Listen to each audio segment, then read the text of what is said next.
If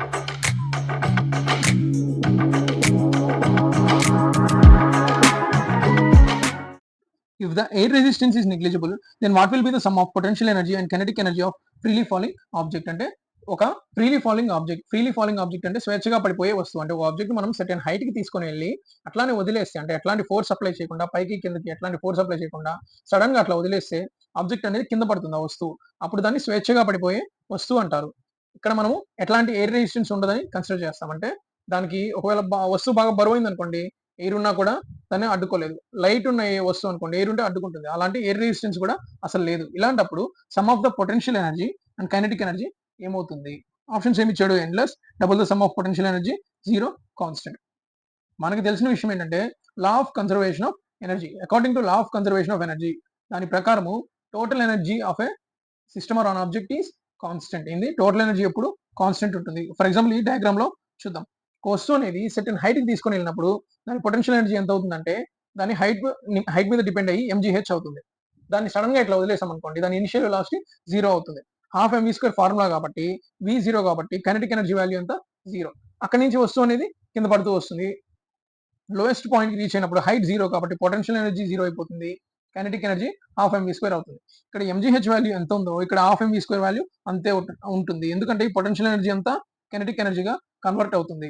మనము ఇక్కడ MGH, ఇక్కడ half MV square. For example ఇక్కడ ఇది 100 అనుకుందాం, ఇక్కడ ఇది జీరో ఉంటే మధ్యలోకి వచ్చినప్పుడు ఇది ఎంత అవుతుందంటే ఇది 60 అవుతుంది, ఇది 40 అవుతుంది. ఇంకొంచెం దూరం పోయినప్పుడు ఇది 40 అవుతుంది, ఇది 60 అవుతుంది. ఇది ఫైనల్ గా ఇలా వచ్చినప్పుడు ఇది 100 అవుతుంది, ఇది జీరో అవుతుంది. అంటే టోటల్ 100 ఉంటుంది తప్పితే టోటల్ ఎనర్జీ వాల్యూ అనేది చేంజ్ అవ్వదు. ఎప్పుడైనా సరే total potential energy and kinetic energy అనేవి కాన్స్టెంట్ గానే ఉంటాయి. A uniform chain of length 2 meters is kept on a table such that the length of 60 centimeter hangs freely from the edge of the table. ఒక chain ని తీసుకొని వచ్చి table మీద పెట్టాడు. మొత్తం లెంత్ ఎంత? 2 మీటర్స్ అనమాట. ఇది మొత్తం 2 మీటర్స్. దాంట్లో 60 సెంటీమీటర్స్ మాత్రము ఫ్రీలీ హ్యాంగింగ్, అంటే ఇలాగా వేలాడుతూ ఉంది. The total mass of the chain is 4 kg. Total mass ఎంత? 4 kg. అయితే what is the work done in pulling the entire chain on to the table? ఈ రిమైనింగ్ పార్ట్, ఇక్కడ ఈ remaining part of the chain ని మనము పైకి లాగేయాలి అంటే ఎంత వర్క్ చేయాలి? మనకి తెలిసింది ఏంటి? Total length 2 meters, total weight 4 kg. అంటే 2 మీటర్స్ యొక్క వెయిట్ 4 kg అయితే 1 మీటర్ యొక్క వెయిట్ ఎంత అవుతుంది? 2 kg. ఎందుకంటే బై 2 అయిపోతుంది కాబట్టి. అప్పుడు ఈ 60 సెంటీమీటర్స్ ఏదైతే ఉందో దాని వెయిట్ ఎంత అవుతుంది? 60 సెంటీమీటర్స్ అంటే 0.6 మీటర్స్. 0.6 తో మల్టిప్లై చేస్తే 1.2 kg. అప్పుడు దీని వెయిట్ ఎంత? హ్యాంగ్ అయ్యేది, వేలాడే గొలుసు యొక్క వెయిట్ ఎంత? దీన్ని మనం కన్సిడర్ చేయలేదు. అంటే దీన్ని మనం కన్సిడర్ చేయలేదు. రిమైనింగ్ చైన్, ఓన్లీ వేలాడే చైన్ ని మనం కన్సిడర్ చేస్తే దాని కొలత 0.6 మీటర్స్, దాని వెయిట్ 1.2 kg. ఇప్పుడు దీన్ని పైకి లాగితే ఎంత వర్క్ చేయాలి? వర్క్ ఈజ్ ఈక్వల్స్, పైకి లాగడం అంటే నథింగ్ బట్ ఎంజీహెచ్. మాస్ ఎంత దాంది?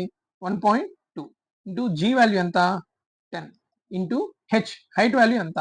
ఇక్కడ మనకి 60 సెంటీమీటర్స్ ఇచ్చాడు, కానీ మనం 60 సెంటీమీటర్స్ తీసుకోకూడదు. ఏదైనా ఇది మొత్తం ఈ చైన్ ఎంత లెంత్ ఉంటుంది అనమాట. చైన్ మొత్తానికి వెయిట్ ఉంటుంది. మనం ఎప్పుడైనా సరే అలాంటి పొడవు పదార్థాలు, పొడవు వస్తువులు ఉన్నప్పుడు దాని సెంటర్ ఆఫ్ మాస్ ని మాత్రమే మనము కన్సిడర్ చేస్తాము. సింప్లిఫై చేసుకోవడానికి సెంటర్ ఆఫ్ మాస్ ని కన్సిడర్ చేసినా కూడా మనకి అప్రాక్సిమేట్ ఆన్సర్ అనేది వస్తుంది. ఈ సెంటర్ ఆఫ్ మాస్ ఎక్కడ ఉంటుంది? సగంలో ఉంటుంది. దాని సెంటర్ ఆఫ్ మాస్ సగంలో అంటే 30 సెంటీమీటర్స్ హైట్ లో ఉంటుంది. అంటే మనము దాని సెంటర్ ఆఫ్ మాస్ ని పైకి తీసుకొని వస్తే చైన్ మొత్తాన్ని పైకి తీసుకొని వచ్చినట్లే. అప్పుడు ఎంత అవుతుంది? అది 0.3. 1.2 ఇంటూ 0.3 ఇంటూ 10 అంటే 3 అయిపోతే 3 ఇంటూ 1.2 ఎంత అవుతుంది అంటే 3.6 జౌల్స్ అవుతుంది. ఆన్సర్ ఆప్షన్ సి అవుతుంది.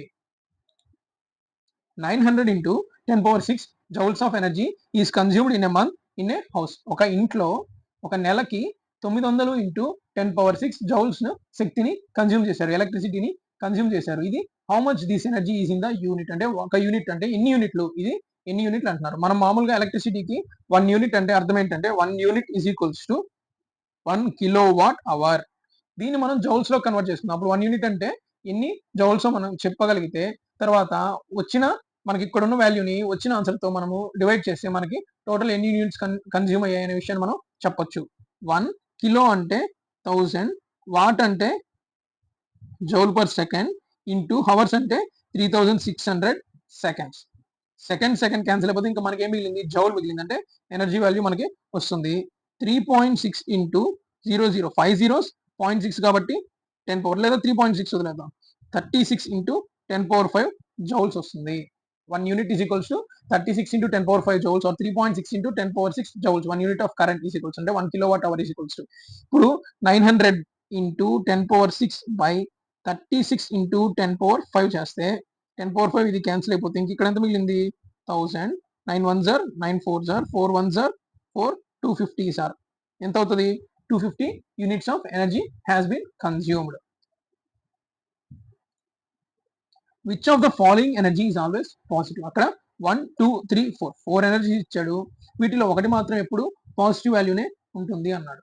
మనం కైనటిక్ ఎనర్జీ ఎప్పుడు పాజిటివ్ వాల్యూ ఉంటుంది, ఎందుకంటే కైనటిక్ ఎనర్జీ ఫార్ములా చూస్తే హాఫ్ ఎంవి స్క్వేర్. మాస్ ఎప్పుడు పాజిటివే, వి స్క్వేర్ ఇది స్క్వేర్ కాబట్టి ఎప్పుడు ఇది పాజిటివ్ అనమాట. అంటే కైనటిక్ ఎనర్జీ అనేది ఎప్పుడైనా సరే వెలాసిటీ అనేది జీరో నుంచే స్టార్ట్ అవుతుంది, నెగిటివ్ వెలాసిటీ అనేది ఉండదు. ఇంకా ఒకవేళ డైరెక్షన్ వేరైనా సరే ఇక్కడ వి స్క్వేర్ ఉంది కాబట్టి దాని వాల్యూ ఖచ్చితంగా పాజిటివ్ వస్తుంది. కైనటిక్ ఎనర్జీ వాల్యూ ఎప్పుడు పాజిటివ్ ఉంటుంది. Potential energy, gravitational potential energy ఇవి విత్ రెస్పెక్ట్ ఇక్కడ రేడియస్ ఉన్నాయి అనమాట, ఇక్కడ హైట్ ఉన్నాయి. అంటే మనము కన్వెన్షన్ ప్రకారం ఒకసారి వీటిని నెగిటివ్ అండ్ పాజిటివ్ వాల్యూస్ తీసుకునే ఛాన్స్ కూడా ఉంది. ఎలక్ట్రోస్టాటిక్ ఎనర్జీ అంటే స్టాటిక్ ఎనర్జీ అనేది యాక్చువల్గా ఫిజిక్స్ లో సరైన టర్మ్ కాదనమాట. ఎలక్ట్రోస్టాటిక్ పొటెన్షియల్ ఎనర్జీ లేదా ఎలాస్టిక్ ఎనర్జీని ఇక్కడ స్టాటిక్ ఎనర్జీ అని మనం అనుకుంటే, ఇక్కడ ఎలక్ట్రోస్టాటిక్ ఎనర్జీకి చార్జెస్ ఉంటాయి. చార్జెస్ పాజిటివ్ అవ్వచ్చు, నెగిటివ్ అవ్వచ్చు అనమాట. కన్వెన్షన్ ప్రకారం ఒక్కొక్కసారి పాజిటివ్ అవుతాయి, ఒకసారి నెగిటివ్ అవుతాయి. అలాంటి సిచ్యువేషన్ లో మనకి నెగిటివ్ వాల్యూస్ వచ్చే అవకాశం ఉంది ఎనర్జీకి. ఎట్టి పరిస్థితుల్లో కైనటిక్ ఎనర్జీకి మాత్రం నెగిటివ్ వాల్యూస్ రావు కాబట్టి మనం ఆన్సర్ కైనటిక్ ఎనర్జీ అని పెట్టేసేయచ్చు. An 8 kg iron ball and a 3 kilo aluminum ball are dropped from a height of 20 meters. ఇక్కడ 2 balls, ఒక ఐరన్ బాల్ ని ఒక అల్యూమినియం బాల్ ని 20 meters హైట్ నుంచి ఫ్రీ ఫాలింగ్ అనమాట ఇట్లాగా వదిలేశారు. ఇప్పుడు which of the following quantity amount will be same in them above 10 meters height from the ground. అలాగా ఆ రెండింటిని వదిలేస్తే రెండు కొంతసేపు తర్వాత 10 meters హైట్ రీచ్ అవుతాయి. ఈ 8 kg iron ball 3 kg aluminium ball రెండు 10 meters హైట్ ని రీచ్ అయితే ఆ సిచ్యువేషన్ లో ఇక్కడున్న ఏబిసిడి వీటిలో ఏది సేమ్ ఉంటుంది. If someone travels 15 kilometer distance with a force of 500 newtons. అంటే ఒక పర్సన్ 15 కిలోమీటర్ డిస్టెన్స్ ట్రావెల్ చేశాడు, అతని మీద అప్లై అయిన ఫోర్స్ ఎంత అంటే 500 న్యూటన్స్. ఈ సిచ్యువేషన్ లో వర్క్ ఎంత జరిగింది, calculate the work done. Work is equals to F S cos theta. ఇక్కడ థీటా అనేది జీరో అనమాట, ఎందుకంటే ఫోర్స్ అండ్ డిస్ప్లేస్మెంట్ అనేది సేమ్ డైరెక్షన్ లో ఉన్నాయి కాబట్టి థీటా జీరో, దాని నుంచి కాస్ థీటా అనేది 1 వస్తుంది. ఇలాంటి సిచ్యువేషన్స్ లో అంటే force and displacement same direction లో ఉన్నప్పుడు మనం వర్క్ ని డైరెక్ట్ గా ఎఫ్ఎస్ అని రాసేసుకోవచ్చు. ఫోర్స్ ఎంత 500 న్యూటన్స్, డిస్ప్లేస్మెంట్ ఆర్ డిస్టెన్స్ ఎంత ట్రావెల్ చేశారు 15 కిలోమీటర్స్. ఎప్పుడైనా సరే మనం డిస్టెన్స్ ని మీటర్స్ లోనే తీసుకోవాలి, ఎందుకంటే ఇక్కడ వెయిట్ ని లేదా మనం ఫోర్స్ ని దేంట్లో తీసుకున్నాం, న్యూటన్ లో తీసుకున్నాం. న్యూటన్ అంటే ఎంత KG meter per second square, అంటే ఎస్ఐ యూనిట్ కాబట్టి న్యూటన్ అనేది ఒక ఎస్ఐ యూనిట్ కాబట్టి మనం డిస్టెన్స్ కూడా మీటర్స్ లోనే తీసుకోవాలి. 15 5 75 00 000. ఆన్సర్ ఎంత వస్తుంది, work is equals to 75 lakh joules అనమాట. ఆన్సర్ ఏంటి, option C. Which of the following is not a unit of power. ఈ క్వశ్చన్ లో 4 యూనిట్స్ ఇచ్చారు, వాటిలో 3 మాత్రం పవర్ యొక్క యూనిట్స్, ఇంకొకటి మాత్రం పవర్ యొక్క యూనిట్ కాదు. అది ఏంటి అనే ఆప్షన్ మనం పెట్టాలన్నమాట. మనం పవర్ కి మనకు తెలిసిన యూనిట్ ఏంది, వాట్. వాట్ అనేది పవర్ కి యూనిట్ అని మనకి తెలుసు. వాట్ ఇంకొక ఫామ్ ఏంది, జౌల్ పర్ సెకండ్ కూడా పవర్ యూనిట్ అని మనకి తెలుసు. జౌల్ పర్ సెకండ్ అంటే energy consumed per unit time, అంటే జౌల్ పర్ సెకండ్ పవర్ యూనిటే, వాట్ పవర్ యూనిట్. ఇవి కాకుండా పవర్ కి ఇంకొక యూనిట్ ఏంటి, హెచ్పి అంటే హార్స్ పవర్. హార్స్ పవర్ లో కూడా పవర్ ని మెజర్ చేస్తారు. 3 కాకుండా ఇంకేం మిగిలింది, kilo watt hour. Kilo watt hour అంటే ఇక్కడ పవర్ ఉంది, power unit joule per second అని మనకు తెలుసు. హవర్ అని ఉంది, హవర్ కూడా టైం కాబట్టి సెకండ్ అని మనం రాసుకుంటే సెకండ్ సెకండ్ క్యాన్సిల్ అయిపోతే ఇంకేం మిగిలింది, joules. Joules is nothing but energy అనమాట. ఎనర్జీకి యూనిట్ జౌల్స్ కాబట్టి కిలోవాట్ అవర్ దేనికి యూనిట్, ఎనర్జీకి యూనిట్.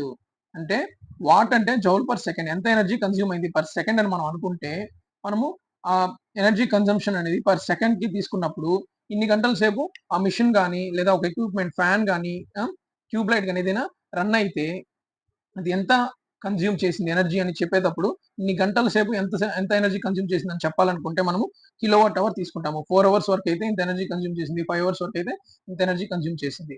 కాబట్టి కిలోవాట్ అవర్ అనేది ఎనర్జీకి unit, watt joule per second, horse power అనేది పవర్ కి యూనిట్స్ అనమాట. ఇది హార్స్ పవర్ అండ్ వాట్ అనేది ఎలా వచ్చాయో కూడా మనం చూద్దాం. ఇతను జేమ్స్ వాట్ అనమాట. జేమ్స్ వాట్ ఏం కనుక్కున్నాడు, స్టీమ్ ఇంజిన్ కనుక్కున్నాడు.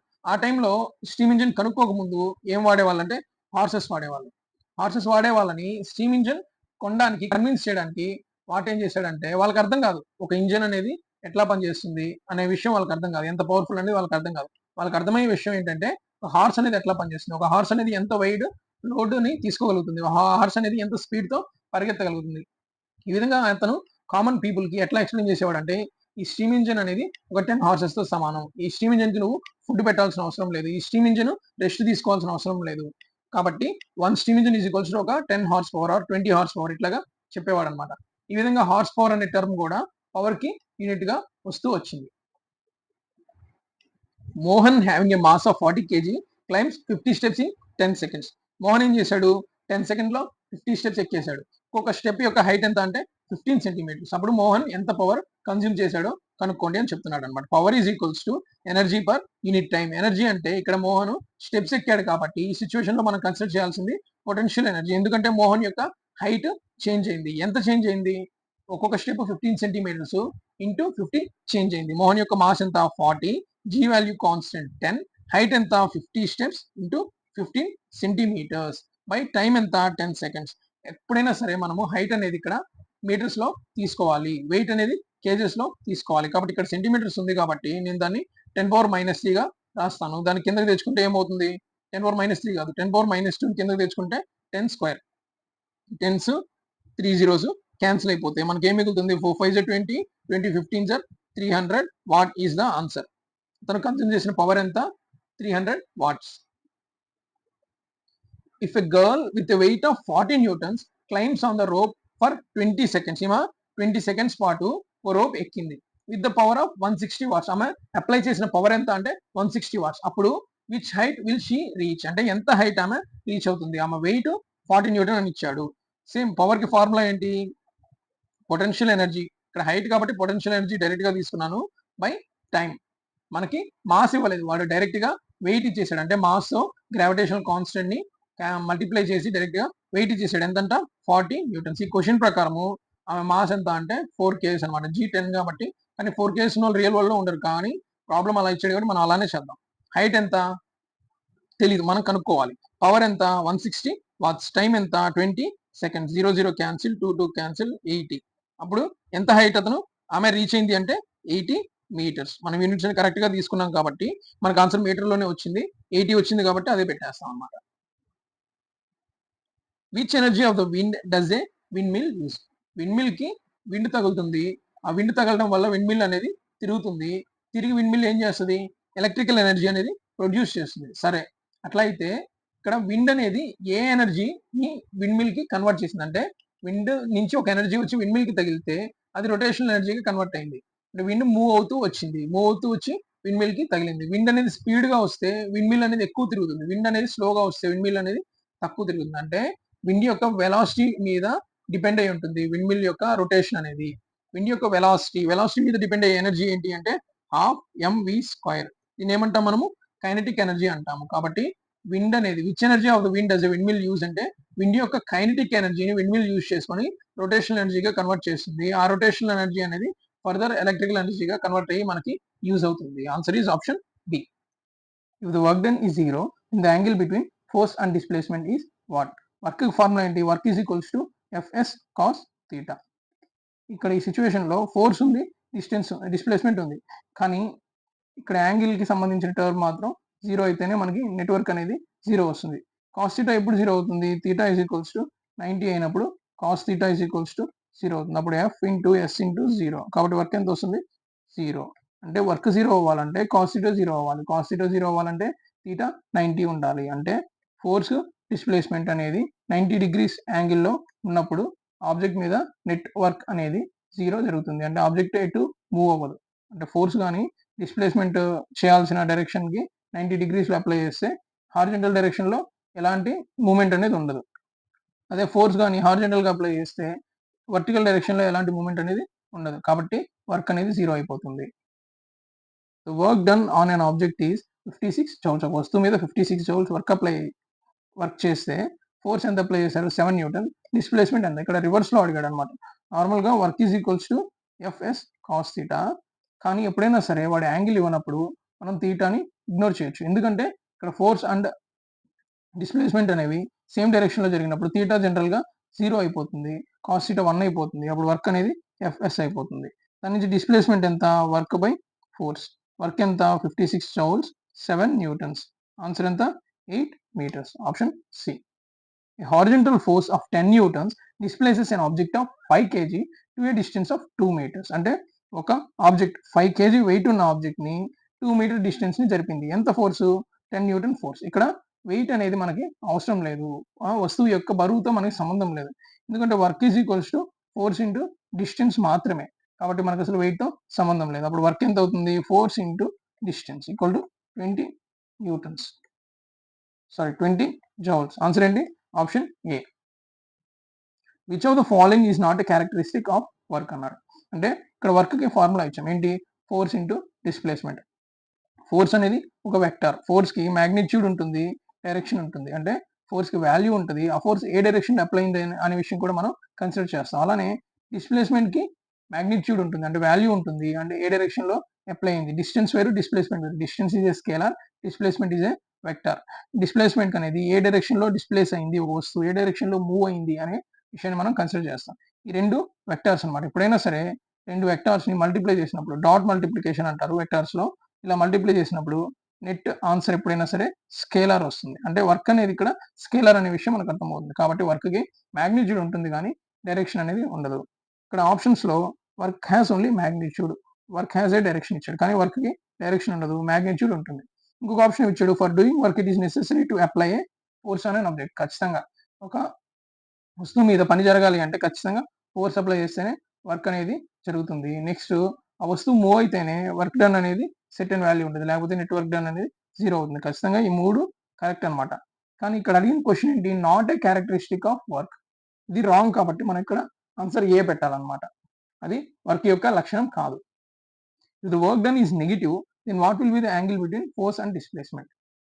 ఒక ఆబ్జెక్ట్ మీద సెటన్ ఫోర్స్ అప్లై అయింది, సెటన్ డైరెక్షన్ లో డిస్ప్లేస్ అయింది అనమాట. Work done is equals to F S cos theta. అంటే నార్మల్ గా వర్క్ 0 ఎప్పుడు అవుతుంది? వర్క్ 0 ఎప్పుడు అవుతుంది? థీటా 90 అయితే వర్క్ 0 అవుతుంది. ఒకవేళ థీటా 0 అయితే వర్క్ ఎంత అవుతుంది? సేమ్ వాల్యూ వస్తుంది అనమాట. అప్పుడు థీటా 180 సబ్స్టిట్యూట్ చేద్దాం. Work is equals to F S cos 180 is equals to minus FS అనమాట. అంటే 180 అంటే ఎంత? ఇక్కడ డిస్ప్లేస్మెంట్ ఈ డైరెక్షన్ లో ఉంటే ఫోర్స్ అనేది 180 డిగ్రీస్ యాంగిల్లో వెనక్కి అప్లై అవుతుంది. ఎప్పుడైనా సరే ఫోర్స్ అండ్ డిస్ప్లేస్మెంట్ కానీ ఆపోజిట్ డైరెక్షన్ లో ఉంటే నెట్ వర్క్ అనేది దాని మీద నెగిటివ్ వస్తుంది. మనకు ఆన్సర్ లో కూడా మైనస్ ఎఫ్ఎస్ వచ్చింది. కాబట్టి ఆన్సర్ ఏంటి? Option D. A force of 20 Newton displaces an object through 2 meter and does a work of 20 joules. అంటే ఒక ఫోర్స్, ఒక 20 న్యూటన్ బలంతో ఒక వస్తువుకి 2 మీటర్ల స్థానభ్రంశం తీసుకొని రావాలంటే 20 జౌల్స్ పని జరుగుతుంది. అప్పుడు ఆ ఫోర్స్ కి ఆ స్థానభ్రంశానికి మధ్య యాంగిల్ ఎంత అని అడుగుతున్నాడు. అంటే అప్లై అయిన ఫోర్స్ కి జరిగిన డిస్టెన్స్, అది ఆబ్జెక్ట్ మూవ్ అయిన డిస్ప్లేస్మెంట్ కి యాంగిల్ ఎంత అని అడుగుతున్నాడు. మనకు తెలిసిన ఫార్ములా ఏంటి? Work is equals to force into displacement అనమాట. ఇక్కడ ఫోర్స్ అంటే వెక్టార్ కాబట్టి ఫోర్స్ డైరెక్షన్తో చేంజ్ అవుతుంది. మనకు కావాల్సింది హార్జెంటల్ గా అప్లై అయిన ఫోర్స్. అంటే ఇక్కడ మనకి డిస్ప్లేస్మెంట్ కూడా హార్జెంటల్ గా వచ్చింది కాబట్టి మనం ఏం తీసుకుంటాం? F cos theta into S అనమాట. ఎఫ్ ఎంత ఇచ్చాడు? 20 newtons. Cos theta into S, distance ఎంత ఇచ్చాడు? 2. వర్క్ ఎంత ఇచ్చాడు? 20 జౌల్స్. 20 క్యాన్సిల్ అయిపోతే దీని నుంచి మనకు కాస్ థీటా ఎంత వస్తుంది? 1/2. కాస్ థీటా 1/2 అంటే theta is equals to 60 degrees. Answer ఎంత? Option A. అంటే అప్లై అయిన ఫోర్స్ కి హారిజెంటల్ కి యాంగిల్ ఎంత ఉండాలి? 60 డిగ్రీస్ ఉన్నప్పుడు 20 జౌల్స్ పని జరుగుతుంది. అండ్ ఆబ్జెక్ట్ అనేది 2 మీటర్ డిస్టెన్స్ హారిజెంటల్ గా మూవ్ అవుతుంది అని. A porter raised a 12 kg object from surface of earth and put object 1.5 meter above the surface on his shoulder.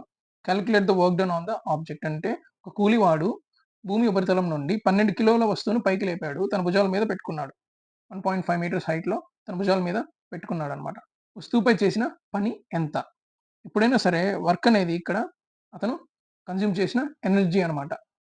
అతను కన్జ్యూమ్ చేసిన ఎనర్జీతో ఆబ్జెక్ట్ ని ఎంత కదిలిచ్చాడు అనే దాని మీద వర్క్ అనేది డిపెండ్ అయి ఉంటుంది. ఇక్కడ అతను ఆబ్జెక్ట్ ని పైకి లేపాడు కాబట్టి ఇక్కడ మనం ఏం తీసుకుంటాం? పొటెన్షియల్ ఎనర్జీ తీసుకుంటాం. Mass into gravitational constant into H, or gravitational acceleration into H అనమాట. మాస్ ఎంత వస్తుంది?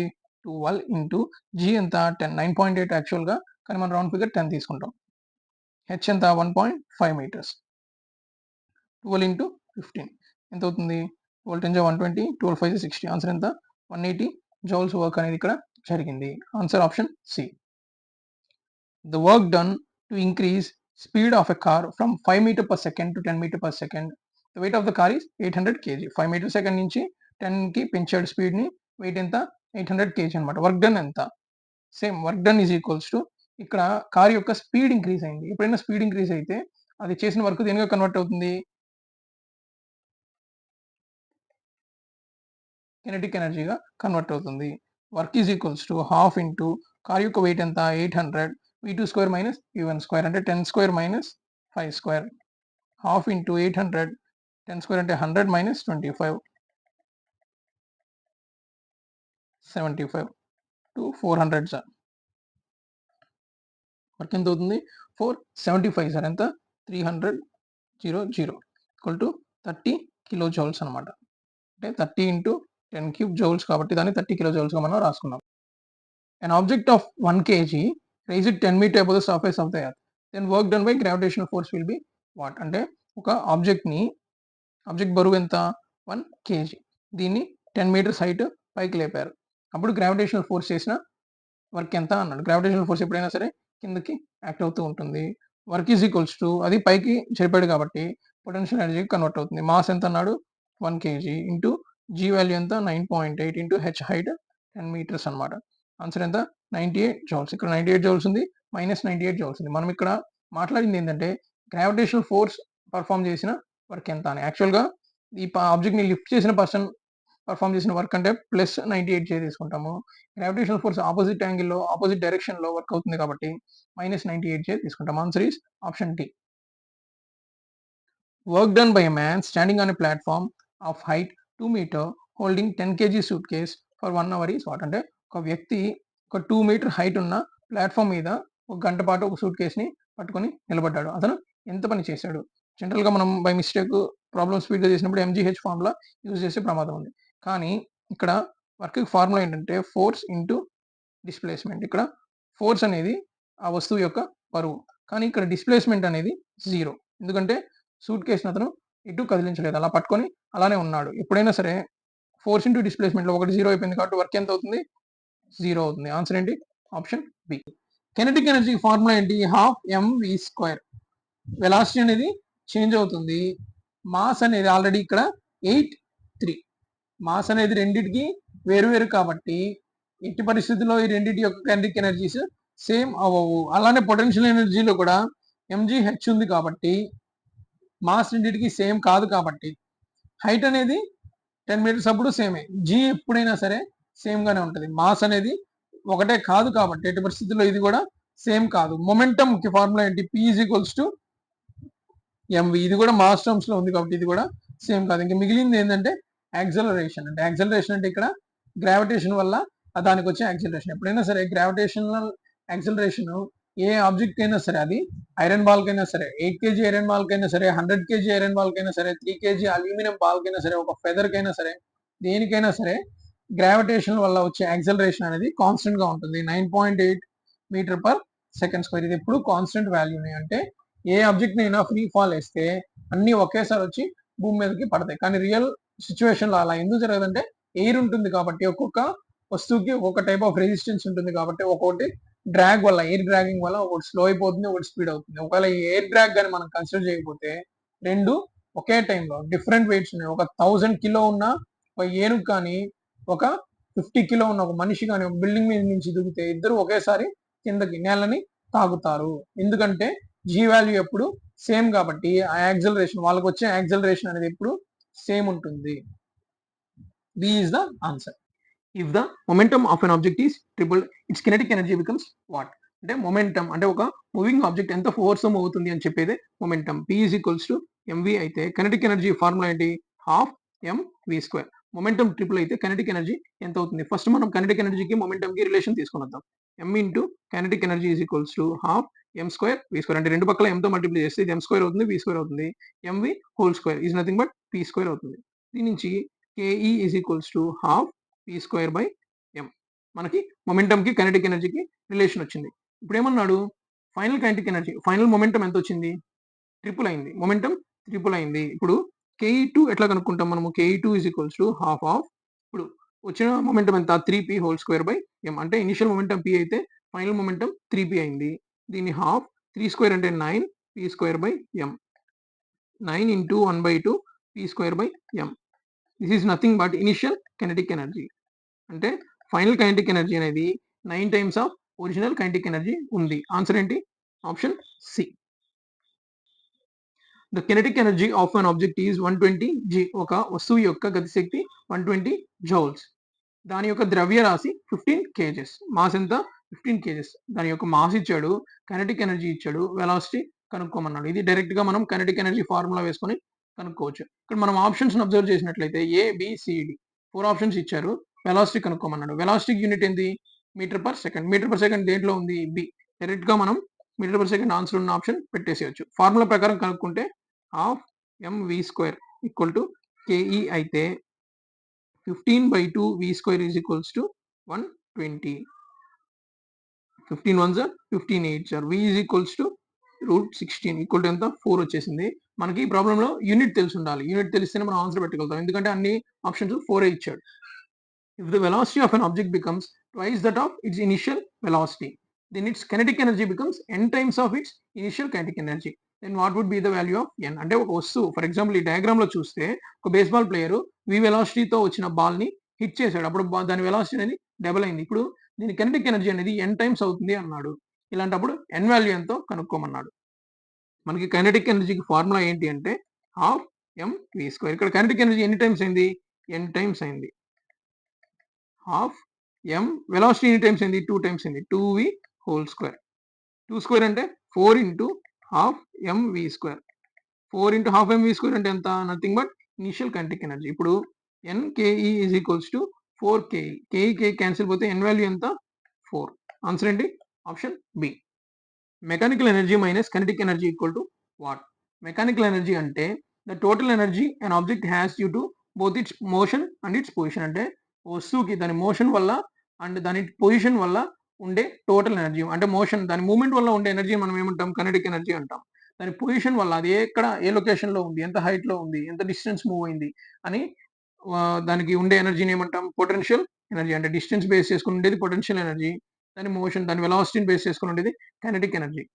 దీని యొక్క సమ్ ఏమంటారు? మెకానికల్ ఎనర్జీ అంటారు. కాబట్టి mechanical energy is equals to kinetic energy plus potential energy. Therefore me minus kinetic energy. అంటే మెకానికల్ ఎనర్జీలో నుంచి కైనెటిక్ ఎనర్జీని తీసేస్తే పొటెన్షియల్ ఎనర్జీ వస్తుంది. అదే పొటెన్షియల్ ఎనర్జీని తీసేస్తే కైనెటిక్ ఎనర్జీ వస్తుంది. మనకి ఇక్కడ ఆప్షన్ లో answer is option B. Just before hitting the earth, the kinetic energy of an object of mass 2 kg is 400 joules. At which height it was dropped? అంటే ఒక వస్తువు ఎర్త్ ని అంటే ఒక సర్టెన్ హైట్ నుంచి అది వదిలేసాం అనుకుందాం. అది వదిలేసిన తర్వాత జస్ట్ అది ల్యాండ్ అయ్యే టైంకి, భూమి మీద ల్యాండ్ అయ్యే టైంకి దాని ఎనర్జీ ఎంత అయింది? 400 జౌల్స్. ఇది ఏం ఎనర్జీ అయి ఉంటుంది? ఖచ్చితంగా సర్టెన్ హైట్ నుంచి వచ్చింది కాబట్టి ఇది కైనెటిక్ ఎనర్జీ అయి ఉంటుంది. కానీ వాడు ఏమన్నాడు? At which height it was dropped. ఎంత హైట్ నుంచి ఇది డ్రాప్ అయింది అన్నాడు. ఎప్పుడైనా సరే total potential energy and kinetic energy constant గా ఉంటాయి, సేమ్ ఉంటాయి. అంటే కైనెటిక్ ఎనర్జీ వచ్చింది అంటే దేని నుంచి వచ్చింది? పొటెన్షియల్ ఎనర్జీ నుంచి వచ్చింది. అంటే ఫైనల్ గా వచ్చిన కైనెటిక్ ఎనర్జీ అనేది ఇనిషియల్ గా ఉన్న పొటెన్షియల్ ఎనర్జీకి ఈక్వల్. కాబట్టి కైనెటిక్ ఎనర్జీ 400 జౌల్స్ అయితే దానికి ఇనిషియల్ గా ఉన్న పొటెన్షియల్ ఎనర్జీ కూడా 400 జౌల్స్ అవుతుంది. దాన్ని బట్టి mgh is equals to 400 joules. ఎందుకంటే kinetic energy and potential energy the final kinetic energy and initial potential energy are same because of law of conservation of energy. Mass ఎంత? 2. g value ఎంత? 10. h is equals to 400. కాబట్టి height ఎంత? 20 metres. అంటే 20 metre height నుంచి ఇది వస్తువు పడింది. ఇంకొక సిచ్యువేషన్ లో దాని యొక్క వెలాసిటీ ఎంత? అది భూమి మీదకి అంటే ల్యాండ్ ని టచ్ అయినప్పుడు దాని వెలాసిటీ ఎంత అంటే మనం డైరెక్ట్ గా హాఫ్ mv స్క్వేర్ ఫార్ములా వాడి కనుక్కోవచ్చు. An object with mass of 2 kg is thrown upward with initial velocity 20 meter per second. After 2 seconds, its kinetic energy will be. ఒక వస్తువు యొక్క ద్రవ్యరాశి 2 కిలోలు. దాన్ని పైకి విసిరితే ఎంత వెలాసిటీతో? 20 మీటర్ పర్ సెకండ్ తో. దాని కైనెటిక్ ఎనర్జీ 2 సెకండ్స్ తర్వాత ఎంత అవుతుంది? ఇదేంటంటే మనం ఒక ఆబ్జెక్ట్ ని విసిరేసినప్పుడు అది ప్రొజెక్టైల్ మోషన్ లోకి వస్తుంది. అంటే ఇట్లాగా చేత్తో ఇట్లా విసిరేస్తే అది పైకి వెళ్ళి కింద పడుతుంది. ఇట్లా పారాబోలిక్ షేప్ అంటారు. ఈ డైరెక్షన్ లో అది పడితే దాన్ని ప్రొజెక్టైల్ మోషన్ అంటారు. ప్రొజెక్టైల్ మోషన్ లో ఆర్ ఆబ్జెక్ట్స్ మోషన్ లో ఉన్న ఏ సిచ్యువేషన్ లో అయినా సరే ఈక్వేషన్స్ ఆఫ్ మోషన్ అని 3 ఫార్ములాస్ యూజ్ చేస్తారు. V is equals to U plus AT, V square minus U square is equals to 2AS, S is equals to UT plus half AT square. ఈ formulas use చేసుకొని మనం final velocity, initial velocity, distance ఇట్లాగా ఏదైనా కనుక్కోవచ్చు. Time ఏదైనా కనుక్కోవచ్చు. ఈ situation possible అవ్వాలంటే యాక్సెలరేషన్ అనేది యూనిఫామ్ అయి ఉండాలి. అంటే కాన్స్టెంట్ యాక్సెలరేషన్ సిట్యుయేషన్‌లో మాత్రమే మనం ఈ ఈక్వేషన్స్ ఆఫ్ మోషన్‌ని యూజ్ చేయగలుగుతాము.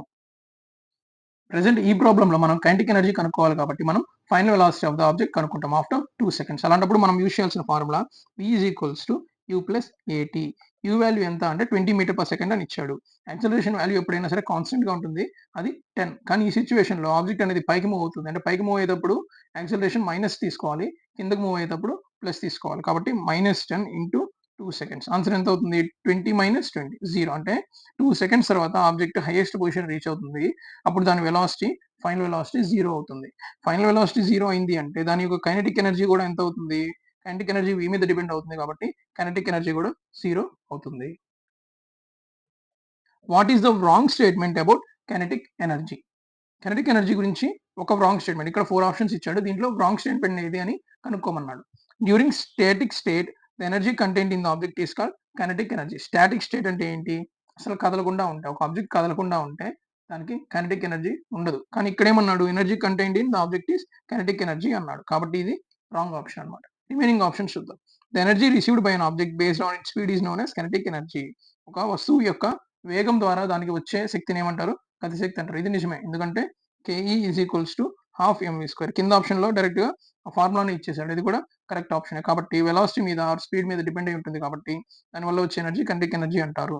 ఈ మూవ్ అవుతుంది అంటేనే కదా వెలాసిటీ ఉంటుంది. కాబట్టి moving objects have kinetic energy. B, C, D are correct statements. మనకి రాంగ్ స్టేట్మెంట్ ఏంది? A. Answer is A.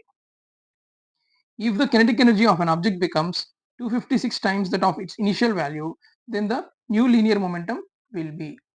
KE ఎంత అయిందంట? 256 టైమ్స్ ఆఫ్ KE1 అనుకుంటే, సారీ ఇది KE2 అనుకుంటే ఇది KE1. అంటే సెకండ్ నెక్స్ట్ వచ్చిన KE ఎంత అయింది? 256 టైమ్స్ ఆఫ్ ఇనిషియల్ KE అయితే న్యూ లీనియర్ మొమెంటం అంటే దానికి ఇనిషియల్‌గా సమ్ లీనియర్ మొమెంటం ఉంది. లీనియర్ మొమెంటంకి ఫార్ములా ఏంటి అంటే P is equals to MV. Momentum అంటే నథింగ్ బట్ ఒక మూవ్ అయ్యే ఆబ్జెక్ట్ ఎంత ఫోర్స్‌తో మూవ్ అవుతుంది అని చెప్పేదే మొమెంటం. ఫర్ ఎగ్జాంపుల్ ఒక వెహికల్, ఒక పెద్ద బస్ గాని మూవ్ అవుతూ ఉంది. అది సడెన్‌గా ఆగలేదు. ఎందుకంటే ఆల్రెడీ దానికి కొంచెం ఫోర్స్ అనేది, దాని వెయిట్ వల్ల దానికి ఒక ఫోర్స్ అనేది వచ్చేసి ఉంటది. మామూలుగా మనం ఏదైనా స్పీడ్‌గా ఎళ్ళే ఆబ్జెక్ట్ సడెన్‌గా ఆగలేదు. సడెన్‌గా బ్రేక్‌లేస్తే ఏమవుతుంది? అది ముందుకు అట్లా ఎళ్ళిపోతుంది. అది ఎంత ఊపుతో వచ్చిందో అంత ఊపుతో అది ముందుకెళ్ళిపోతుంది. దీన్నే నథింగ్ బట్ మొమెంటం అంటారు. మొమెంటంకి కైనెటిక్ ఎనర్జీ రిలేట్ అయ్యి ఉంటుంది. కైనెటిక్ ఎనర్జీకి ఫార్ములా ఏంటి? KE is equals to half MV square. దీని నుంచి ఎంతో మల్టిప్లై చేస్తే MKE is equals to half M square V square equal to half MV whole square nothing but P square. దీని నుంచి KE ఎంత వస్తుంది? Half P square by M. ఇప్పుడు kinetic ఎనర్జీకి మొమెంటంకి రిలేషన్ వచ్చింది. దీన్ని బట్టి మనం ఎట్లా రాసుకోవచ్చు? KE1 by KE2 is equals to P1 square by P2 square. 1/256 is equals to P1 square by P2 square. దీని నుంచి ఈ రెండు పక్కల స్క్వేర్ రూట్ ఏసేస్తే ఏమొస్తుంది? 1/16 is equals to P1 by P2. దీని నుంచి P2 ఎంత అవుతుంది? P2 ఈ పక్కకెళ్తుంది. 16 ఈ పక్కకొస్తుంది. 16 ఇంటూ P1 అంటే 16 టైమ్స్ కైనెటిక్ ఎనర్జీ 256 టైమ్స్ పెరిగితే మొమెంటం అనేది 16 టైమ్స్ పెరుగుతుంది. ఆన్సర్ ఏంటి? Option B. When an object of 15 kg is at a height of 10 meters. అంటే ఒక 15 కిలోల బరువు ఉన్న వస్తువు 10 మీటర్స్ హైట్‌లో ఉంది. Then find the energy contained in it. ఎప్పుడైనా సరే ఒక వస్తువు సెర్టైన్ హైట్‌లో ఉంది అంటే దాంట్లో ఏం ఎనర్జీ ఉంటుంది అంటే పొటెన్షియల్ ఎనర్జీ ఉంటుంది. పొటెన్షియల్ ఎనర్జీకి ఫార్ములా ఏంటి? ఎంజీహెచ్. ఇక్కడ మనకు ఆన్సర్ కనుక్కుంటే 1500 వస్తుందన్నమాట. ఎందుకంటే 15 ఇంటూ 10 ఇంటూ 10 కాబట్టి 1500 వచ్చింది. కానీ ఇక్కడ ప్రాబ్లమ్ ఏంటంటే మనం ఆన్సర్‌లో మనకు తెలియాల్సింది పొటెన్షియల్ ఎనర్జీ ఎట్లా కనుక్కోవాలి కాదు. మనకు తెలియాల్సింది ఏందంటే పొటెన్షియల్ ఎనర్జీ యొక్క యూనిట్ ఏంది అని. మనకి ఇక్కడ పాస్కల్ అని ఇచ్చాడు. ఇది ప్రెషర్‌కి యూనిట్. ఇది న్యూటన్ ఇచ్చాడు. ఇది ఫోర్స్‌కి యూనిట్. ఇది మీటర్ పర్ సెకండ్ స్క్వేర్ ఇచ్చాడు. ఇది యాక్సెలరేషన్‌కి యూనిట్. ఇది జౌల్ ఇచ్చాడు. ఇది ఎనర్జీకి యూనిట్. ఖచ్చితంగా అప్పుడు ఆన్సర్ ఏమవుతుంది? Option D. ఒకవేళ కొన్ని సిట్యుయేషన్‌లో న్యూటనా, జౌలా అని ఎప్పుడైనా కన్‌ఫ్యూజన్ వచ్చింది అంటే ఎట్లా గుర్తుపెట్టుకోవచ్చు? ఎంజీ అంటే నథింగ్ బట్ ఫోర్స్. ఫోర్స్‌కి యూనిట్ ఏంది? న్యూటన్. ఇది హెచ్ అయిందన్నమాట. ఇది యూనిట్ ఏంది? ఎం. అంటే న్యూటన్ మీటర్ వచ్చింది కాబట్టి ఇది ఖచ్చితంగా న్యూటన్ అయి ఉండదు. Newton meter is nothing but joule అన్నమాట. ఇంకొక యూనిట్ ఏంటి? ఎనర్జీకి హాఫ్ ఎంవి స్క్వేర్ నుంచి డిరైవ్ అయ్యేది. ఎం అంటే కేజీ, వి స్క్వేర్ అంటే మీటర్ పర్ సెకండ్ కాబట్టి meter square per second square. ఇది కూడా ఎనర్జీకి యూనిట్, జౌల్ కూడా ఎనర్జీకి యూనిట్, న్యూటన్ మీటర్ కూడా ఎనర్జీకి యూనిటే. Formula for gravitational potential energy అంటే ఇక్కడ గ్రావిటేషనల్ పొటెన్షియల్ ఎనర్జీ అంటే ఏదో వేరే విషయం గ్రావిటేషన్కి సంబంధించింది కాదు. ఏదైనా పొటెన్షియల్ ఎనర్జీ అనేది భూమి మీద ఉన్న వస్తువుకు ఉంటుంది కాబట్టి ఇక్కడ గ్రావిటేషనల్ పొటెన్షియల్ ఎనర్జీ అన్నాడు. నార్మల్గా పొటెన్షియల్ ఎనర్జీకి ఏ ఫార్ములా వాడతామో అదే వాడతాం. అదేంటది? mgh.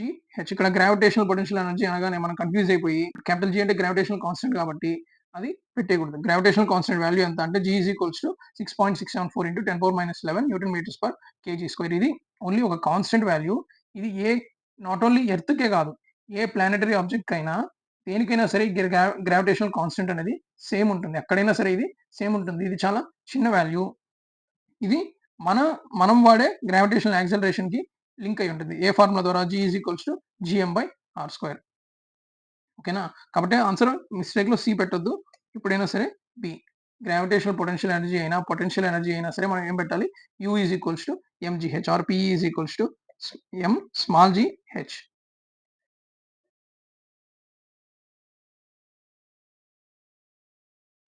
హాయ్ అండి, వెల్కమ్ టు పై అకాడమీ. ఇది RRB 500 సిరీస్. ప్రెజెంట్ మనం ఫిజిక్స్ సబ్జెక్ట్ లో మెకానిక్స్ టాపిక్ లో ఉన్నాము. ఈ రోజు మనం 5 క్వశ్చన్స్ ప్రాక్టీస్ చేద్దాం.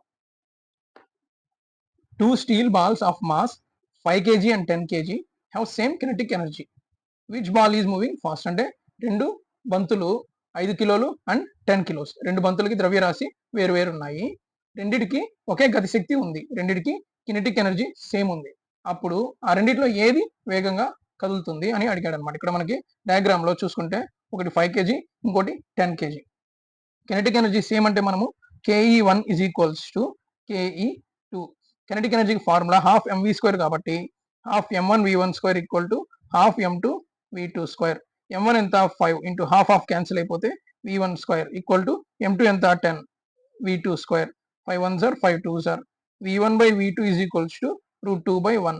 √2 అంటే ఎంత? 1.414/1. అంటే v2 1 అయితే v1 అనేది దానికంటే ఎక్కువ ఉంది కాబట్టి v1 is greater than v2. v1 అంటే ఎంత?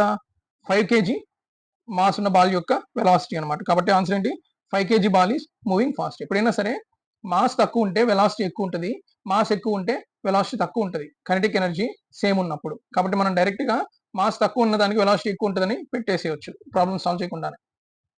What is the kinetic energy of a bullet when a bullet is fired from a gun? ఇక్కడ ఇది న్యూమరికల్ కాదు, జస్ట్ కంపారిజన్ చేయాల్సిన ప్రాబ్లం అనమాట. అంటే గన్ తో కంపేర్ చేసుకుంటే కినెటిక్ ఎనర్జీ ఆఫ్ బుల్లెట్ ఎంత ఉంటుంది? మనం ఈ డయాగ్రామ్ లో చూసుకుంటే ఇక్కడ ఒక పర్సన్ ఒక బుల్లెట్ ని షూట్ చేశాడు, ఒక గన్ తో బుల్లెట్ ని షూట్ చేశాడు. బుల్లెట్ అనేది చాలా వేగంతో వెళ్తుంది, గన్ చాలా తక్కువ వేగంతో వెళ్తుంది అనమాట. కాబట్టి కంపారిటివ్లీ బుల్లెట్ వెలాసిటీ చాలా ఎక్కువ ఉంటుంది కాబట్టి బుల్లెట్ కి కినెటిక్ ఎనర్జీ చాలా ఎక్కువ ఉంటుంది. కాబట్టి మోర్ దెన్ ద గన్. దీనికి మనము ఒక చిన్న ఎగ్జాంపుల్ చూద్దాం. According to law of conservation of momentum అంటే టోటల్ మొమెంటం అనేది నెట్ మొమెంటం అనేది 0 ఉంటుంది. దీని ప్రకారము గన్ యొక్క momentum is equals to bullet యొక్క మొమెంటం. అంటే ఇవి రెండు ఆపోజిట్ డైరెక్షన్ లో ఉన్నాయి కాబట్టి ఒకటి ప్లస్ ఇంకోటి మైనస్ అవుతుంది అనమాట. ఇప్పుడు గన్ మొమెంటం అంటే ఎంత? mgvg is equals to mbvb. ఒకవేళ మనము గన్ యొక్క వెయిట్ అప్రాక్సిమేట్ గా మనం అప్రాక్సిమేట్ వేసుకోవచ్చు. ఒక 5 kg ఉంది అనుకుందాం. 5 kg గన్ అంటే ఇక్కడ పిస్టల్ కాబట్టి ఒక 2 kg అనుకుందాం. గన్ యొక్క వెలాసిటీ ఎంత ఉంటుంది? అది సడన్ గా రీకాయిలింగ్ వెలాసిటీ, అంటే గన్ బుల్లెట్ ని కాల్చగానే వెనక్కి వస్తుంది అనమాట. వెనక్కి వచ్చిన వెలాసిటీ మనం ఒక 10 మీటర్/సెకండ్ అనుకుందాం. మాస్ ఆఫ్ బుల్లెట్ ఎంత ఉండొచ్చు? ఒక 10 grams. 10 grams అంటే మనం కేజెస్ లో తీసుకుంటే 10/1000. వెలాసిటీ ఆఫ్ బుల్లెట్ ఎంతో మనము చూద్దాం. ఇప్పుడు ఇది 10 క్యాన్సిల్. దీనికి వెలాసిటీ ఆఫ్ బుల్లెట్ ఎంత వస్తుంది అంటే according to conservation of momentum అంటే రెండుటి మొమెంటమ్స్ ఈక్వల్ అవ్వాలి అంటే ఇక్కడ వెలాసిటీ చాలా హై ఉంటుంది అనమాట. ఖచ్చితంగా ఇంకా వెలాసిటీ చాలా హై ఉంది. అంటే ఇక్కడ 10 ఉంటే ఇక్కడ అప్రాక్సిమేట్లీ 200 times మోర్ ఉంది. కాబట్టి కినెటిక్ ఎనర్జీ కూడా అదే రేంజ్ లో చాలా ఎక్కువ ఉంటుంది. What will be the kinetic energy of an object of mass m if its speed changed from v to 2v? అంటే v నుంచి 2v అయితే వెలాసిటీ పెరిగింది కాబట్టి ఖచ్చితంగా కైనెటిక్ ఎనర్జీ కూడా పెరుగుతుంది. అంటే initial kinetic energy by final kinetic energy is equals to ½ mv1² by ½ mv2². v1 నుంచి v2 పెరిగింది, కైనెటిక్ ఎనర్జీ పెరిగింది. ఎంత పెరుగుతుంది? KE1/KE2 ఈజ్ ఈక్వల్స్ టు ఈ రెండు క్యాన్సిల్ అయిపోతే v²/4v². అంటే v2 లో 2v సబ్స్టిట్యూట్ చేసి దాన్ని స్క్వేర్ చేస్తే 4v² వస్తుంది. దీని నుంచి KE2 is equals to KE2 ఈ పక్కకు వస్తుంది, KE1 ఈ పక్కకి వెళ్తే 4KE1. అంటే వెలాసిటీ డబల్ అయితే కైనెటిక్ ఎనర్జీ 4 times పెరుగుతుంది. ఎప్పుడు? Mass of the object same ఉన్నప్పుడు వెలాసిటీ డబుల్ అయితే స్క్వేర్ కాబట్టి వెలాసిటీ కైనెటిక్ ఎనర్జీలో స్క్వేర్ కాబట్టి అది స్క్వేర్ అవుతుంది. అంటే ఇది 2 అయితే అది 4, ఇది 4 అయితే అది 16, ఇది 16 అయితే అది 256. అట్లా మనం డైరెక్ట్ గా ప్రాబ్లమ్ సాల్వ్ చేసేటప్పుడు స్క్వేర్ ఫార్ములాలో అంటే ఈ మోడల్ ప్రాబ్లమ్స్ ఇంకొన్ని ప్రాక్టీస్ చేస్తే మనం డైరెక్ట్ గా స్క్వేర్ వాల్యూతో ఆన్సర్ పెట్టేయచ్చు అనమాట. ఇక్కడ బి ఎంత 4 ఒకవేళ ఇనిషియల్ అంటే ఫస్ట్ కైనెటిక్ ఎనర్జీ ఎంత ఉంది సెకండ్ దాంతో పోల్చుకుంటే అంటే మనం ఏం పెట్టాలి అప్పుడు ఈకే బై 4. ఆ సిచ్యువేషన్ లో వేరు, ఈ సిచ్యువేషన్ లో వేరు. సెకండ్ సిచ్యువేషన్ అయితే 4 ఫస్ట్ సిచ్యువేషన్ అయితే ఈకే బై 4, అది కూడా మనం చూసుకోవాలి. The energy of 9800 joule was used to lift 7 kg weight to which height it was lifted. అంటే ఒక 70 kg బరువుని చాలా హైట్ కి లేపాడు అనమాట. లేపినప్పుడు దాని యొక్క ఎనర్జీ అంటే మనం దాన్ని లేపడానికి మనం స్పెండ్ చేసిన ఎనర్జీ ఎంత 9800 జౌల్స్. ఇప్పుడు దాన్ని ఎంత హైట్ కి లేపాడు అంటున్నాడు. నార్మల్ గా ఒక వస్తువుని సర్టెన్ హైట్ కి లేపామంటే దాంట్లోకి పొటెన్షియల్ ఎనర్జీ వస్తుంది. అంటే ఒక సర్టెన్ హైట్ కి మనం వస్తువుని ఇట్లా లేపుకుంటూ వచ్చామనుకోండి, అక్కడి నుంచి దాన్ని రిలీజ్ చేసామనుకోండి సడన్ గా, అది కింద పడడం వల్ల చాలా వర్క్ జరుగుతుంది. ఒక పెద్ద వెయిట్ అనుకోండి కింద పడితే కింద వస్తువులన్నీ పగిలిపోతాయి, ల్యాండ్ కూడా డ్యామేజ్ అయ్యే అవకాశం ఉంది. అలాంటప్పుడు దాంట్లో అంత పొటెన్షియల్ అనేది స్టోర్ అవుతుంది. మనం ఎంత ఎత్తుకు తీసుకెళ్తే అంత పొటెన్షియల్ స్టోర్ అవుతుంది. ఫర్ ఎగ్జాంపుల్ ఒక డ్యామ్ ఉంది అనుకోండి, డ్యామ్ లో మనం వాటర్ అంతా స్టోర్ చేసాం అనుకోండి, సడన్ గా రిలీజ్ చేస్తే వాటర్ చాలా స్పీడ్ గా వస్తుంది. అంటే మనం ఇక్కడ వాటర్ ని పొటెన్షియల్ అంటే వాటర్ పొటెన్షియాలిటీ స్టోర్ చేసుకుంటూ వస్తుంది. సడన్ గా వదిలితే వెనక నుంచి వాటర్ అంతా తోసుకొని చాలా స్పీడ్ గా వస్తుంది. దీనే పొటెన్షియల్ అంటే దానిలో ఉన్న శక్తి, ఎంత శక్తి అనేది స్టోర్ అవుతుంది అని చెప్పేది పొటెన్షియల్ ఎనర్జీ అనమాట. 9800 జౌల్స్ స్టోర్ అయింది. Potential energy formula MGH. 9800 is equals to mass ఎంత 70, జీ ఎంత ఎప్పుడైనా 10, హైట్ ఎంత మనం కనుక్కోవాలి. 0 0 0 0 క్యాన్సిల్. దీని నుంచి హెచ్ ఈజ్ ఈక్వల్స్ టు 107 7 4 28 ఎంత 14 మీటర్స్. ఆన్సర్ ఎంత ఏ 14 మీటర్స్. ఎప్పుడైనా సరే మనము వస్తువుని పైకి లేపాము, to which height it was lifted, కాబట్టి ఇది ఎప్పుడైనా సరే హైట్ అనేది పాజిటివ్ ఉంటుంది. కాబట్టి ఏ 14 మీటర్స్ అంటే పైకి లేపాము కాబట్టి పాజిటివ్ అనమాట. If the velocity of an object moving at a certain height increases 4 times, ఒక వస్తువు మూవింగ్ ఎట్ సెర్టెన్ హైట్ అంటే ఒక హైట్ లో ఒక ఆబ్జెక్ట్ ఉంది, నేల మీద నుంచి ఒక హైట్ లో ఒక ఆబ్జెక్ట్ ఉంది, హెచ్ హైట్ లో ఉంది అనుకోండి, ఏంది చాలా స్పీడ్ గా వెళ్తుంది. ఇప్పుడు దాని స్పీడ్ అనేది 4 times ఇంక్రీజ్ అయింది. అప్పుడు దాని పొటెన్షియల్ ఎనర్జీ ఏమవుతుంది అంటే ఎప్పుడైనా సరే స్పీడ్ ఇంక్రీజ్ అయితే ఒక వస్తువు కైనెటిక్ ఎనర్జీ చేంజ్ అవుతుంది. ఇక్కడ దాని హైట్ ఏమీ చేంజ్ కాలేదు, దాని హైట్ చేంజ్ కాలేదు కాబట్టి దాని స్పీడ్ ఇంక్రీజ్ అయినా దాని యొక్క పొటెన్షియల్ ఎనర్జీ అనేది సేమ్ అవుతుంది. ఎందుకంటే ఇప్పుడు పొటెన్షియల్ ఎనర్జీ ఫార్ములా అయింది ఎంజీ హెచ్. ఇక్కడ హెచ్ వాల్యూ సేమ్ కాబట్టి ఎట్టి పరిస్థితుల్లో దాని పొటెన్షియల్ ఎనర్జీ కూడా సేమ్ ఉంటుంది. PE will be constant. ఇప్పుడు ఒక సిచ్యువేషన్ లో కొంతమందికి డౌట్ రావచ్చు, ఏంటంటే మనం జనరల్ గా mechanical energy is equal to kinetic energy plus potential energy అనుకుంటాం అనమాట కొన్ని సిచ్యువేషన్స్ లో. అలా అయినప్పుడు కెనెటిక్ ఎనర్జీ పెరిగింది, మెకానికల్ ఎనర్జీ కాన్స్టెంట్ ఉంటుంది. ఎప్పుడైనా ఒక వస్తువుకి కాన్స్టెంట్ ఉన్నప్పుడు కెనెటిక్ ఎనర్జీ పెరిగితే పొటెన్షియల్ ఎనర్జీ తగ్గాలి కదా, అంటే ఈ టోటల్ వాల్యూ దీనికి ఈక్వల్ అవ్వాలి అంటే ఒకటి పెరిగితే ఇంకోటి తగ్గాలి కదా అనే డౌట్ మనకి రావచ్చు అనమాట. కాకపోతే ఇక్కడేంటి, ఒక వస్తువు యొక్క వెలాసిటీ పెరిగింది. ఇప్పుడు మనము ఒక ఫ్రీ ఫాల్ లో ఉన్న ఒక వస్తువుని కన్సిడర్ చేద్దాం ఇక్కడ డయాగ్రామ్ లో. అంటే ఒక వస్తువు సడన్ గా రిలీజ్ చేస్తే దాని వెలాసిటీ పెరుగుకుంటూ వస్తుంది, కిందకు వచ్చి పడుతుంది. అంటే దానికి ఇనిషియల్ గా పొటెన్షియల్ ఎనర్జీ ఉంటుంది, కిందకు వచ్చేసరికి కెనెటిక్ ఎనర్జీ వస్తుంది అనమాట. దాని పొటెన్షియల్ ఎనర్జీ కెనెటిక్ ఎనర్జీగా కన్వర్ట్ అయింది. ఎంత పొటెన్షియల్ ఎనర్జీ తగ్గిందో అంత కెనెటిక్ ఎనర్జీ పెరుగుతుంది. ఈ సిచ్యువేషన్ లో మనం ఎక్స్టర్నల్ గా చేసిన వర్క్ ఏం లేదు, దాన్ని జస్ట్ రిలీజ్ చేసాము, అది కింద పడుతూ వచ్చింది. అంటే ఇలాంటి సిచ్యువేషన్ లో పొటెన్షియల్ ఎనర్జీ అనేది కెనెటిక్ ఎనర్జీగా కన్వర్ట్ అవుతుంది. కానీ ఇక్కడ ఒక వస్తువుని హారిజాంటల్ గా వెళ్ళడానికి అంటే సేమ్ హైట్ లో ఉన్న వస్తువుని దాని వెలాసిటీ చేంజ్ చేయాలంటే దాని అంతటా అది చేంజ్ అవ్వదు. ఏదో ఎక్స్టర్నల్ ఫ్యాక్టర్ అనేది దాని మీద యాక్ట్ అయి ఉండాలి, ఎక్స్టర్నల్ గా వర్క్ అనేది దాని మీద జరిగి ఉండాలి. కాబట్టి ఇలాంటి ఇప్పుడు ఏమవుతుంది, ఆల్రెడీ ఆ సిస్టమ్ లో ఉన్న వర్క్ కి ఎక్స్టర్నల్ ఎనర్జీ అనేది యాడ్ అవుతుంది. కాబట్టి ఈ సిచ్యువేషన్ అనేది ఇక్కడ జరగదనమాట. ఈ సిచ్యువేషన్ అనేది ఇక్కడ ఫాలో అవుతుంది. అంటే ఇక్కడ కన్జర్వేషన్ ఆఫ్ ఎనర్జీ అనేది జరగదు. ఎందుకంటే ఎక్స్టర్నల్ గా మనం ఎప్పుడైతే అప్లై చేస్తామో ఆ లా అనేది ఇక్కడ ఫాలో అవ్వదు. ఓన్లీ ఆ సిస్టమ్ లో మాత్రమే ఆ లా అనేది ఫాలో అవుతుంది. కాబట్టి పి విల్ బి కాన్స్టెంట్, ఇలా ఇక్కడ ఫాలో అవ్వదు. A block of 2 kg slides on surface at speed of 4 meter per second. అంటే ఒక బ్లాక్ 2 కిలోల బరువు ఉన్న ఒక బ్లాక్ అనేది సర్ఫేస్ మీద ఇట్లా స్లైడ్ అవుతూ పోతా ఉంది. ఎంత స్పీడ్ తో 4 meter per second. It falls అనే స్ప్రింగ్, అది ఒక స్ప్రింగ్ మీద పడి ఆ స్ప్రింగ్ ని నొక్కుంటూ పోయింది. Spring constant value is 10,000 newton per meter. అంటే స్ప్రింగ్ అది నెట్టుకుంటూ పోతే ఒక సెర్టైన్ టైం తర్వాత అది ఆగిపోతుంది అనమాట. స్ప్రింగ్ అంతకు మించి ఇంకా అది నెట్టలేదు. ఇది దేని మీద డిపెండ్ అవుతుందంటే స్ప్రింగ్ కాన్స్టెంట్ మీద డిపెండ్ అవుతుంది. స్ప్రింగ్ కాన్స్టెంట్ ఎక్కువ ఉంటే ఆ స్ప్రింగ్ ని మనం ప్రెస్ చేయడం కష్టం. స్ప్రింగ్ కాన్స్టెంట్ తక్కువ ఉంటే స్ప్రింగ్ ని ప్రెస్ చేయడం ఈజీ. అంటే చిన్న చిన్న స్ప్రింగ్స్ కి స్ప్రింగ్ కాన్స్టెంట్ చాలా తక్కువగా ఉంటుంది. మనం బైకుల్లో సస్పెన్షన్ గా వాడేది లేదా షాక్ అబ్జర్వర్స్ లో వాడే స్ప్రింగ్లకి స్ప్రింగ్ కాన్స్టెంట్ వాల్యూ చాలా ఎక్కువగా ఉంటుంది. Spring presses to what length. అంటే స్ప్రింగ్ ఎంత దూరం వరకు ప్రెస్ అవుతుంది. దీన్ని మనం ఎట్లా కనుక్కోవాలి అంటే ఇక్కడ బ్లాక్ అనేది ఎనర్జీ అప్లై చేసింది. అంటే బ్లాక్ అప్లై చేసిన ఎనర్జీ అనేది స్ప్రింగ్‌ని ప్రెస్ చేసింది. అంటే స్ప్రింగ్‌ని ప్రెస్ చేయడానికి అప్లై అయిన వర్క్ అన్నమాట. Energy by block is equals to work done on the spring. Energy by block ఎంత? ఆ బ్లాక్ మూవ్ అవుతూ వచ్చింది కాబట్టి it is kinetic energy half MV square is equals to ఇక్కడ వర్క్ డన్ ఎంత? స్ప్రింగ్ మీద ఎంత వర్క్ అప్లై అయింది? స్ప్రింగ్‌ని కంప్రెస్ చేయడానికి ఎంత వర్క్ అప్లై అయింది? అంటే స్ప్రింగ్ డిస్టెన్స్ చేంజ్ అవుతూ వచ్చింది. అంటే స్ప్రింగ్ లెంత్ చేంజ్ అవుతూ వచ్చింది. అలాంటప్పుడు వర్క్ డన్ ఎట్లా కనుక్కుంటారంటే ఇంటిగ్రేషన్ కాన్సెప్ట్ ద్వారా కనుక్కుంటారు. Integration of F D X is equals to integration of మనకి హుక్స్ లా ప్రకారము ఒక స్ప్రింగ్ మీద అప్లై అయ్యే force is equals to K into X. K అంటే స్ప్రింగ్ కాన్స్టెంట్ ఇంటూ ఎంత లెంత్ చేంజ్ అయింది. ఇక్కడ F is equals to K X అయితే ఇది డిఎక్స్ అయితే దీన్ని ఇంటిగ్రేట్ చేస్తే మనకి ఏమొస్తుందంటే హాఫ్ ఇంటూ ఎక్స్ స్క్వేర్ వస్తుంది. అంటే ఎక్స్ ఇంటిగ్రేట్ చేస్తే ఎక్స్ స్క్వేర్ బై 2 మనకు ఆన్సర్ వస్తుంది అనమాట. దాన్నే మనం ఇక్కడ యూజ్ చేసుకుంటాం. హాఫ్ కే ఎక్స్ స్క్వేర్ మనకి కాన్సెప్ట్ అంతా మనకు అవసరం లేదు.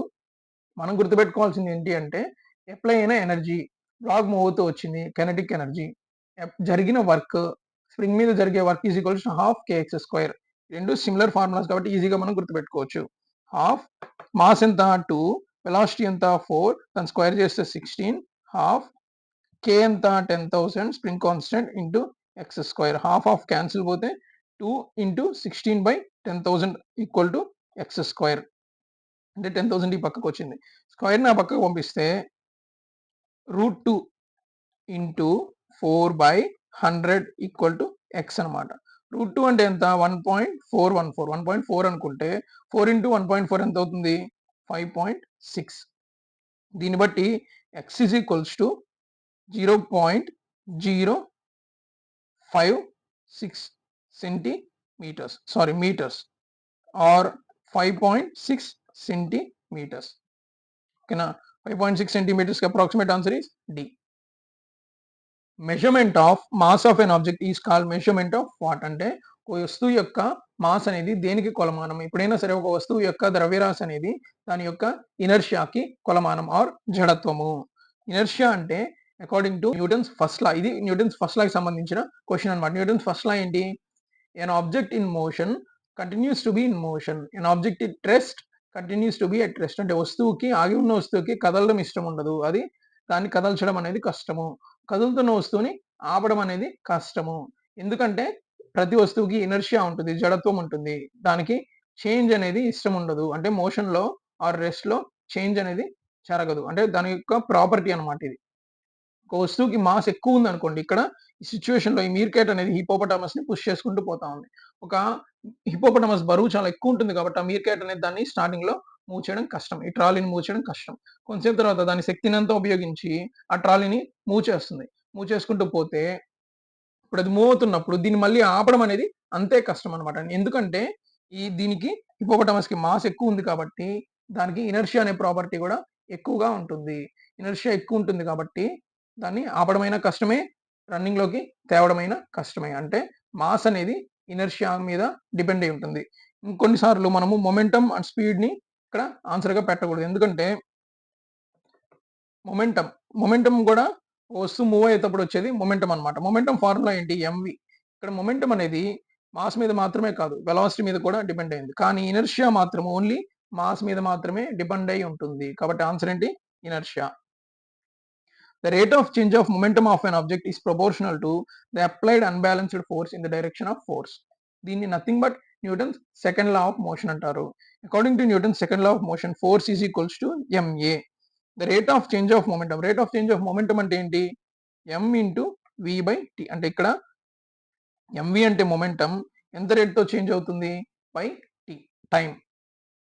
Tea is proportional to applied unbalanced force. అంటే అన్‌బాలన్స్‌డ్ ఫోర్స్ అంటే నథింగ్ బట్ నెట్ ఫోర్స్ అన్నమాట. అంటే ఒక వస్తువు ఏ వస్తువు మీదైనా మనం ఫోర్స్ అప్లై చేసినప్పుడు దానికి అగైనెస్ట్‌గా రెసిస్టెన్స్ ఫోర్సెస్, ఫ్రిక్షనల్ ఫోర్స్ గాని, ఎయిర్ ఫోర్స్ గాని ఏదైనా అప్లై అవుతుంది.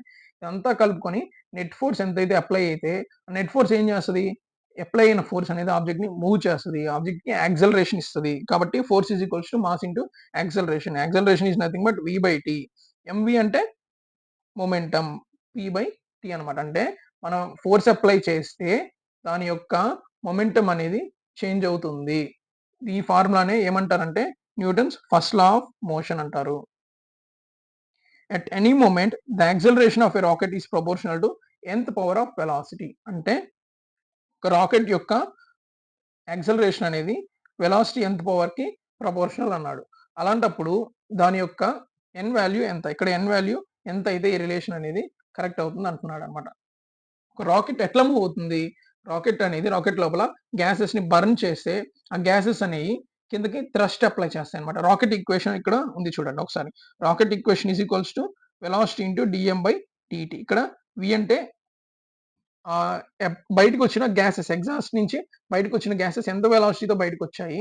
dm/dt ఇక్కడ గ్యాసెస్ యొక్క మాస్ అనేది ఎంత తగ్గుతూ వచ్చింది. అంటే ఎంత కన్జ్యూమ్ అయితే అంత వెలాసిటీతో అవి బయటకొస్తాయన్నమాట. అప్పుడు కిందకి అవి ఫోర్స్ అప్లై చేస్తాయి. According to Newton's third law of motion for every action there is an equal and opposite reaction. Gases burn అయ్యి కిందకి ఫోర్స్ అప్లై చేస్తే ఈ ఫోర్స్ ఆటోమేటిక్‌గా ఒక రియాక్టివ్ ఫోర్స్‌ని అప్లై చేస్తుంది. అదే నథింగ్ బట్ ma. అంటే కిందకి థ్రస్ట్ ఫోర్స్ అప్లై అయితే పైకి యాక్సలరేషన్ ఫోర్స్ అప్లై అవుతుంది. ఆ విధంగా రాకెట్ అనేది పైకి మూవ్ అవుతుంది. థ్రస్ట్ ఫోర్స్ వల్ల రాకెట్ అనేది పైకి మూవ్ అవుతుంది. కాబట్టి thrust force is equals to v into dm/dt is equals to పైకి రాకెట్ మూవ్ అయిన ఫోర్స్ అన్నమాట. m into a. దీని నుంచి మాస్ కాన్స్టెంట్ వాల్యూస్ కాబట్టి యాక్సలరేషన్ దేనికి ప్రపోర్షనల్? vకి ప్రపోర్షనల్. అంటే ఇక్కడ n ఈజ్ ఈక్వల్స్ టు 1 అన్నమాట ఆన్సర్. ఆప్షన్ ఏ.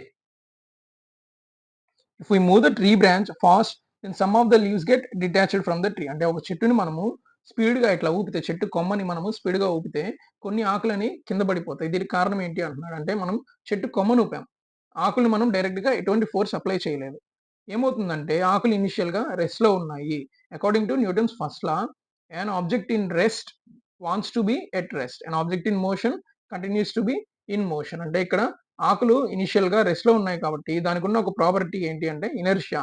ఇనర్షియా వల్ల అవి కదలడానికి ఇష్టపడవు. కదలడానికి ఇష్టపడవు కాబట్టి అవి ఆటోమేటిక్‌గా వెనక్కి జరిగినట్టే అన్నమాట. వెనక్కి జరగడం వల్ల అవి ఏమవుతుందంటే బ్రేక్ అయిపోతాయి. ఇక్కడ ఈ బొమ్మలో మనకు కనిపించే ఆకులన్నీ డ్రై లీవ్స్ అన్నమాట. పచ్చిగా ఉన్న సిట్యుయేషన్‌లో ఇలాగ జరగకపోవచ్చు. కానీ డ్రై లీవ్స్ ఉన్న చెట్టుని మనం గాని ఊపామంటే ఆకులు కింద పడిపోతాయి. ఎందుకంటే వాటికి ఇనర్షియా వల్ల వెనక్కెళ్ళడం ఇష్టం ఉండదు కాబట్టి అవి అక్కడే ఉందామని ట్రై చేయడం వల్ల అవి బ్రేక్ అయిపోయి కింద పడిపోతాయి. ఆన్సర్ ఏంటి? ఇనర్షియా.